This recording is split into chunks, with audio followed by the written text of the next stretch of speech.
Okay, it's March 24th, 2020. Continuing my series of walks in the park, trying to not get in the way of this jogger.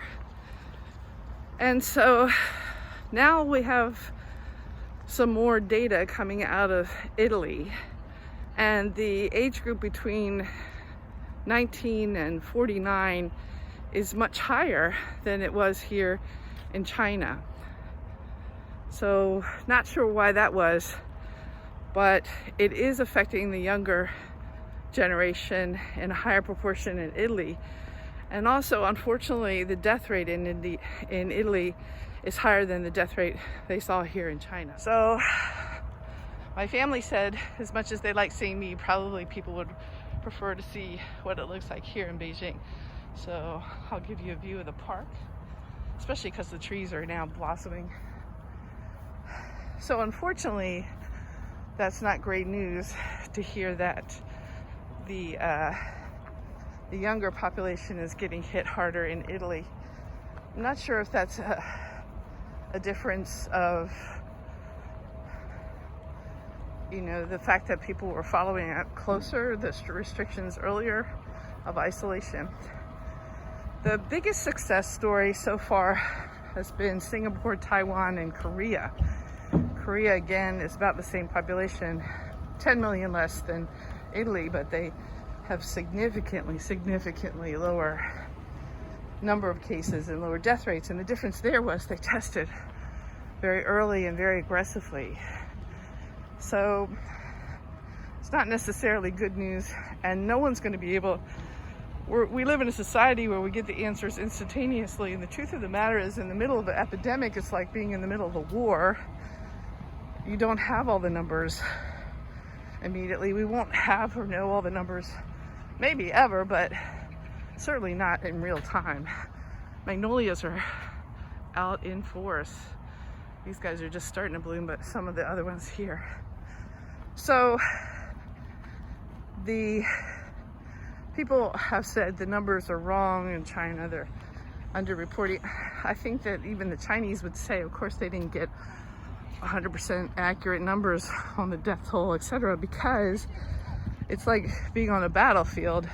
You're still fighting the battle. You don't have time to go around counting the wounded and dead. You got to keep fighting the battle. The news on the street here in China is the fact that their medics, all of them were sent out of Wuhan now, and they have brought everybody back from the military, etc., everybody's out enjoying the trees. So they brought all their medics back. So basically, China is breathing a sigh of relief, believing they basically have got it under control. And as we've been saying the whole time, epidemics don't last forever, and they will end. Now the question is, I know they're talking about flattening the curve a lot, and maybe some people don't understand what that means. And the whole idea is you have a finite number of ventilators that are available. And there's no specific drugs that are being seen to work on this. They did do a comparison of two antivirals and really didn't show benefit. It's the first drug trial that came out. Now chloroquine, they're trying that, but that can't be used in people with heart disease. So bottom line for this is people are, you can see some pretty buds getting ready to come out here. I don't know, I guess these are pear? I don't know, those who know could tell me. So bottom line is there's some ducks in the pond.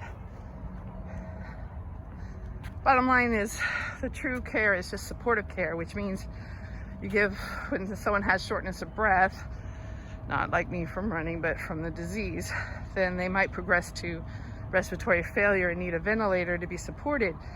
If you only have 400 ventilators, let's say, in the whole city of a town of 1 million or so, and 10% need it, obviously that just can't work. So that's where these life or death decisions come into play, and why they want to widen out the curve, because they could handle more people on the ventilators if less present at the same time. So if you can slow down the spread and less people get sick at the same time, they're more able to handle that. It's not that the disease is different or less, it's just that the doctors and the hospitals have the ability to take care of the patients with the equipment they have. So I think that that's enough information for today. I think you should not panic. Stay inside as much as possible. Have things delivered. Keep your packages out for 24 hours before you bring them in.